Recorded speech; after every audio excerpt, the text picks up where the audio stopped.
In this episode, we're building a wall and starting the renovation of our largest room. And I thought I'd take the opportunity to talk a little bit about our renovation philosophy. First, let's get some wood.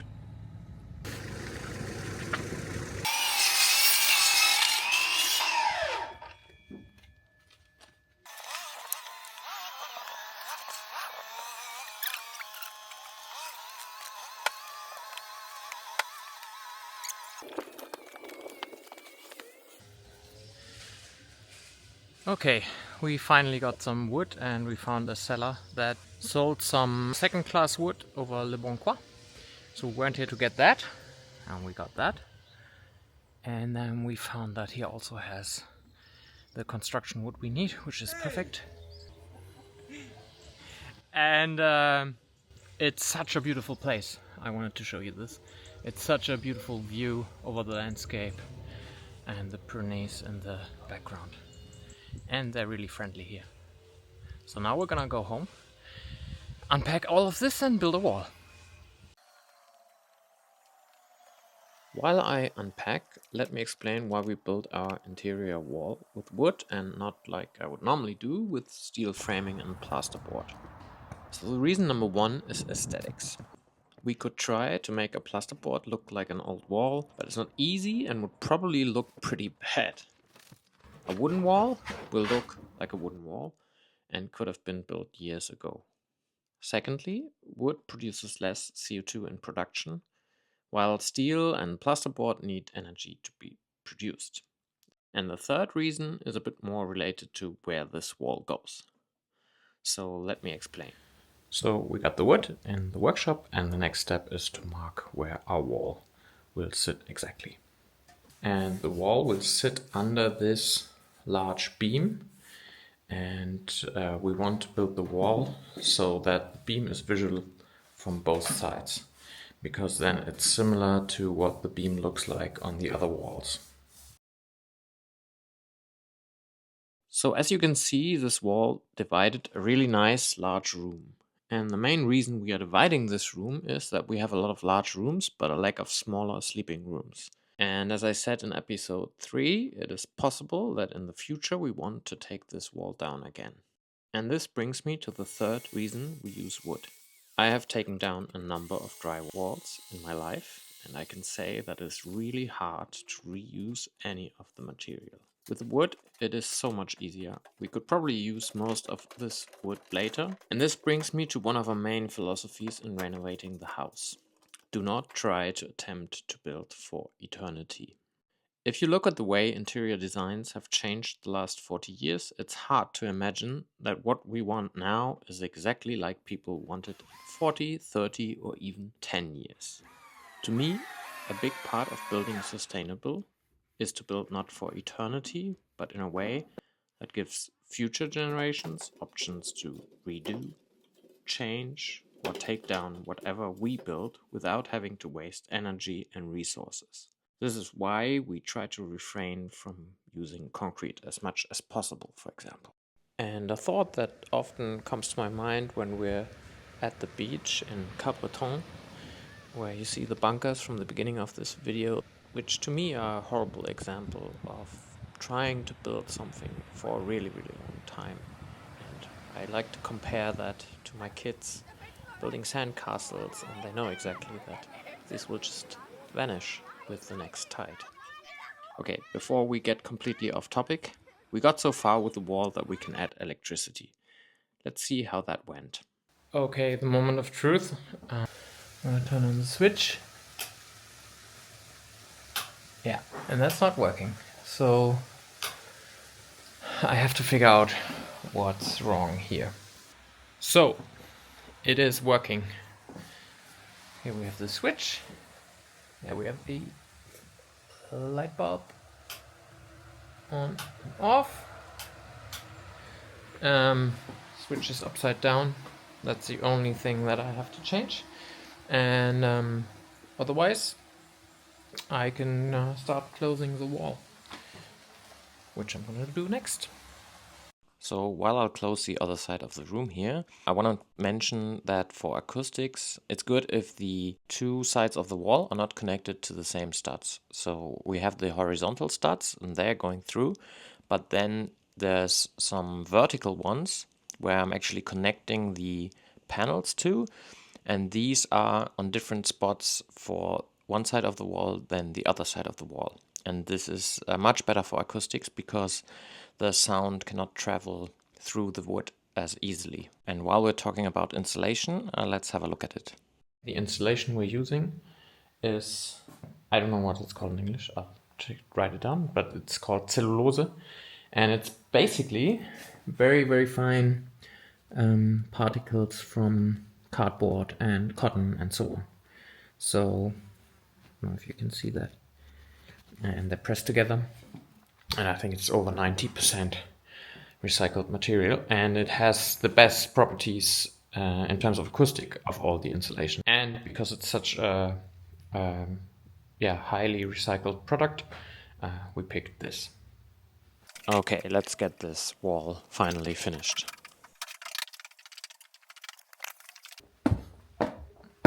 Let's see if it fits.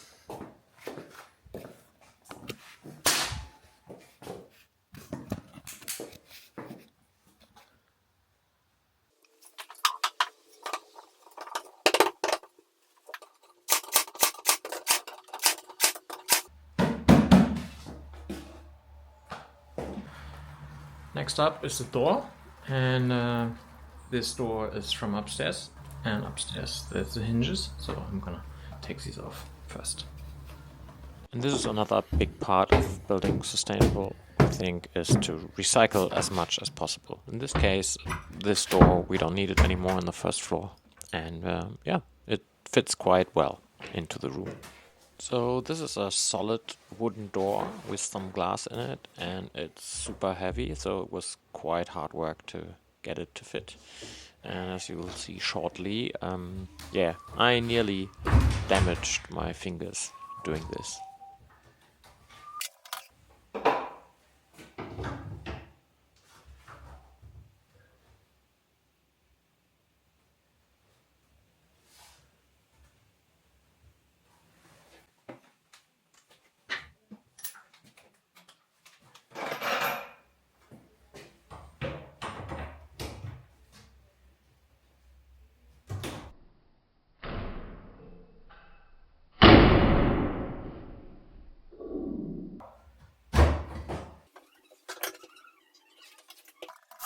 Once the door was in and stable, it was time to get it to close properly, which is actually a lot of work. So I'm gonna go very quickly through this process.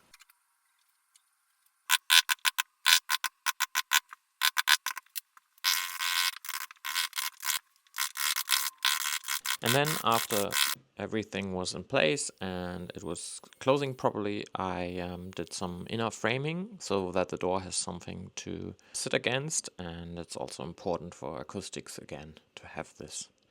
And as a final step, I added it's like a rubber band that just gives a good seal and makes this much quieter. The last two steps were to stain the wall white and then to add some skirting, which I do here. And then the room was finished. It took about a week to build this wall, including all the work around it. And as you can see, I'm sitting here in the room. My wife and I are actually sleeping here. And it's a very nice room. It's light and it's cozy, and it has a feeling of almost like a monastery with a very simple aesthetics and just wood and stone walls. We added a curtain to the door with the glass to have some privacy, but it's also nice to have the glass and to see into the stove when it's burning. That was this room, and now it was time to start on the biggest room and the biggest renovation so far of this whole project under the roof. So we're finally gonna start with this room, and the first step is to clean it up. And yeah, we've got 2 friends from Germany and they wanted to help. So they got this wonderful job.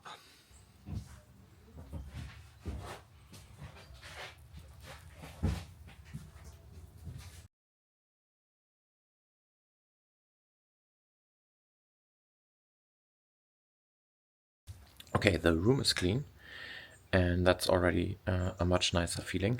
And now to the floor. And basically what the former owners tried to do here was to have a floating floor. So you have the insulation and then you have a floor on top, wood or concrete or something that's not directly connected to the beams or anything below. And that's very good if you want to reduce the acoustics from impact sound, like from steps, for example. And I can understand that they wanted to do that because they had their sleeping room underneath. We will have a kitchen below, so for us the impact sound is not that problematic. We want to have good soundproofing for the airborne sound, which is like you play music in the kitchen or you have a lot of people there and you want to hear less of that up here. And for that the insulation is good, that's here. So we will try to reuse it. These are really big pieces, so they're 80 by 120 centimeters.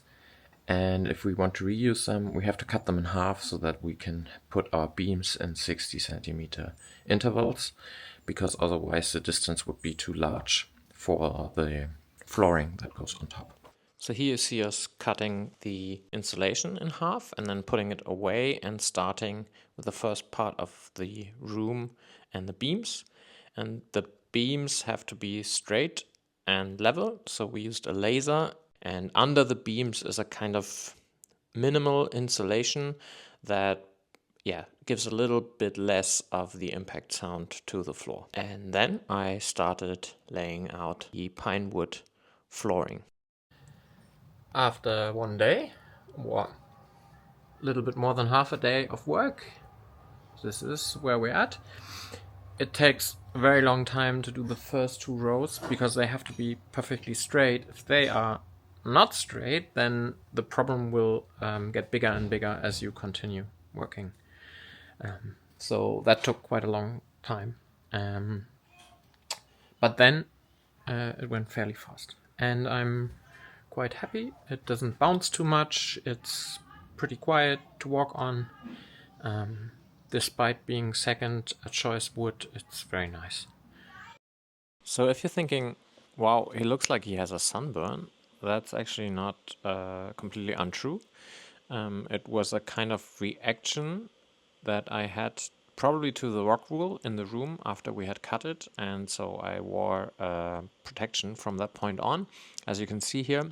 But this actually resulted in some wounds on the back because of the plasticky suit rubbing against my back when I was leaning forward.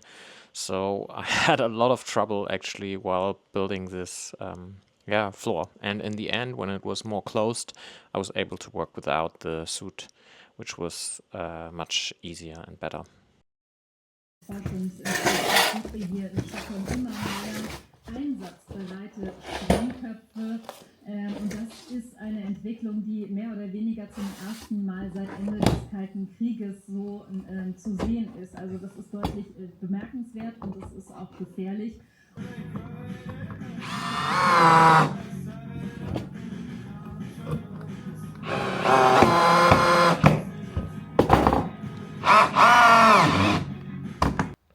I'm done with the floor.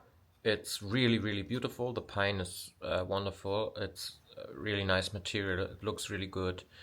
And what's left to do is to close the little gap that I left. I left it so that the wood doesn't touch the wall directly for acoustics reasons. And I'm gonna fill the gap with this white acrylic stuff. And then this will prevent sound, but also loose isolation particles to come up through the floor. And then we're gonna do some small foot, what are they called? I don't know. I forgot everything because it was very exhausting the last couple of days to do this work on the knees, and my back hurts a lot. Yeah, Final step, and then it's time for a weekend. Nein. Den Karton reinsetzen? Warum sollten wir da den Karton reinsetzen? Wir können uns einfach so rein. Nein, den Karton erst noch die und dann kommt dein okay?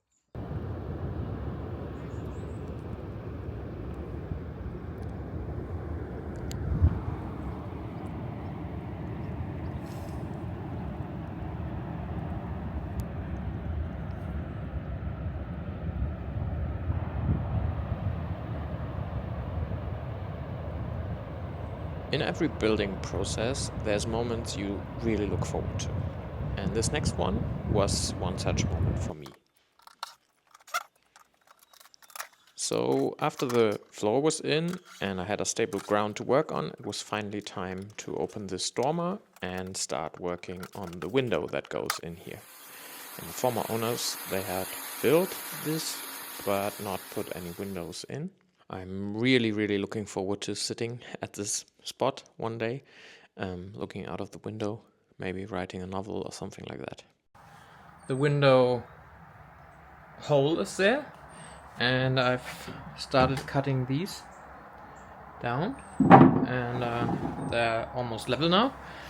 And what I'm doing next is that before the windows go in, I want to do something about this edge. So what I'm gonna do is have a kind of, wooden step here. One that's here, and that comes out a little bit, and then sort of from underneath we can fill up this wall, and then a wooden plank here, and then one like that.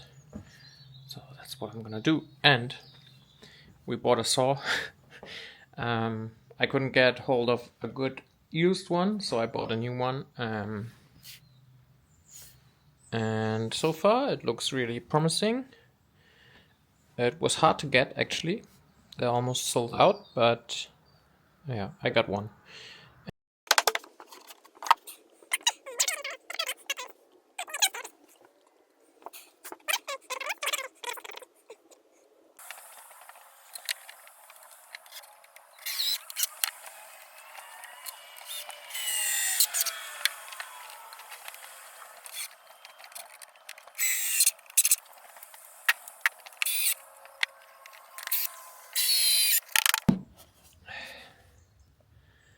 Okay, it's done. And now, finally, I can install the windows. This took almost a day, but it's just... it had to be very precise to look nice.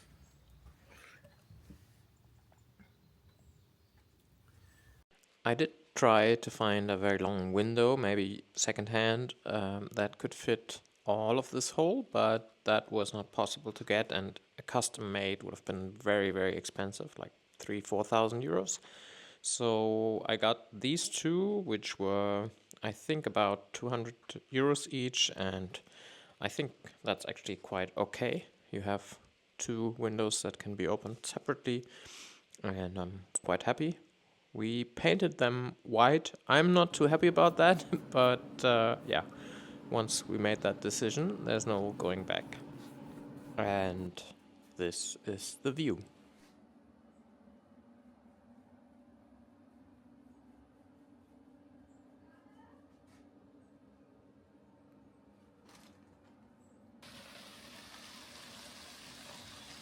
In the northern wall, there's this opening for a window.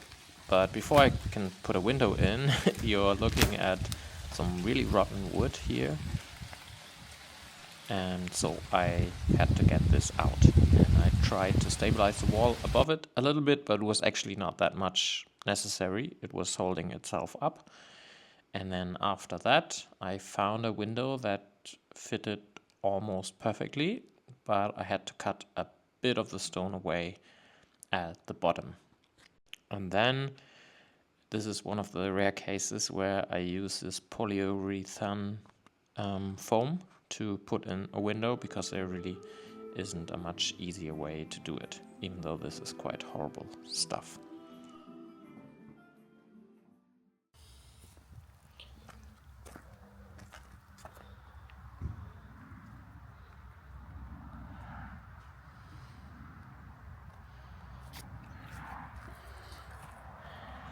We got some insulation. It's made from wood, leftover wood, and it actually comes from a sawmill fairly close by. And apparently Steico, which is I think an Austrian or even a German company, they have this system where they produce this locally for the market in sawmills that have the leftover wood. So that's pretty cool. We're happy that we got it, but the truck driver didn't want to drive in here, so it's all unloaded here, and now we just have to get it into the house. We got a lot of this insulation also for later, so we stored it on the attic where it can already serve a little bit of its purpose, and then started insulating the room. And while our two workaways, who we were lucky to have, did most of the insulation of the roof, I worked on 2 openings for 2 additional windows.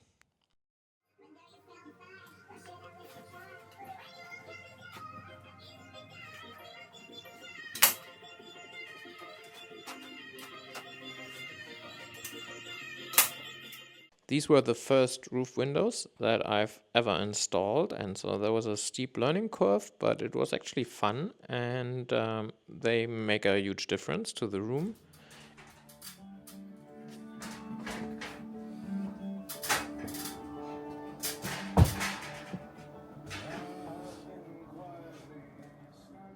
And the instructions were quite clear and easy to follow, so I would definitely recommend to do this if you have a house where it's possible.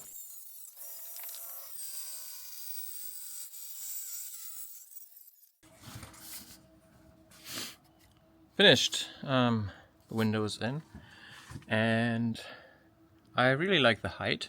It's just the height where I can look out of it, which is pretty cool. I mean, if you're taller than me, you can still look out of it. Yeah. I don't know if you can see it, but the sun has just come out for the first time. Yeah. All that's left to do is put in the window, which I'm gonna do now, and then this project is finished. And I'll wait a couple of days and wait until it has rained a lot, until I close it from the inside, of course, to see if there's any leaks anywhere. It doesn't look like it to me. I don't really expect them, but it's a good idea, I think, to wait, because once it's closed, it's difficult to see, and if there's a leak, then it will go into the insulation and so on, and then it will take a while until you realize, and then it's not easy to find the leak and so on. Yeah. Let's put in the window. That's actually a really difficult part.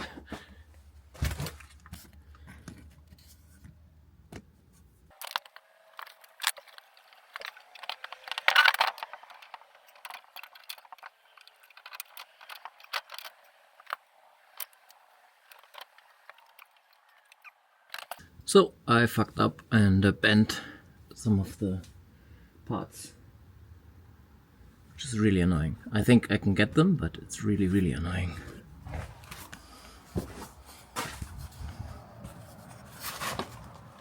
Well, it's actually not easy at all to get these spare parts, but that's another story. Let's continue with the roof, and here my 2 sons are helping me close the roof, and we tried to put the insulation in first, but it would fall down, and then we kind of went with a method where we put a little bit of the cladding and then the insulation and carried on like that. And I did parts of it, but the workaways did most of it. And then I had to do the corner of the room where there was an old ventilator, which we might actually reuse again, and close the wall. And then my cousin came to help for his karma, as he said, which is nice. If you want to come and help us for your karma, please do so. And he did the electricity with me. It would be very difficult in these old walls to fix sockets in this wall. That's why we're building a kind of floorboard which goes on the two long sides of the room, and in these we'll have installing the sockets. It's the same width than the floor, and it's just attached with some screws and some little blocks of wood. The cables can run behind it, and what I'm doing now is I'm adding a wooden piece that goes on top. The way I'm doing this is by adding little blocks here that have the same height, and then I can just put this on top, and then it will have a finish like that. And what I have to do now is to put a little edge on these.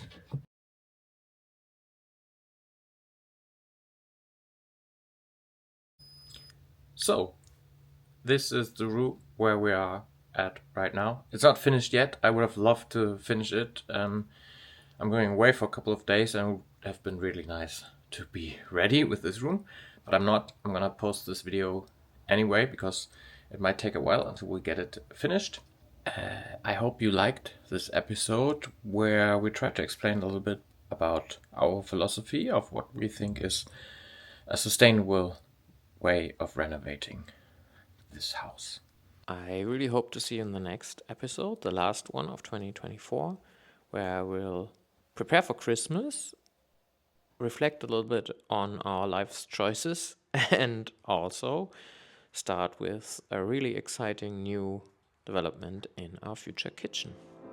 Until then, have a really good time. Bye bye.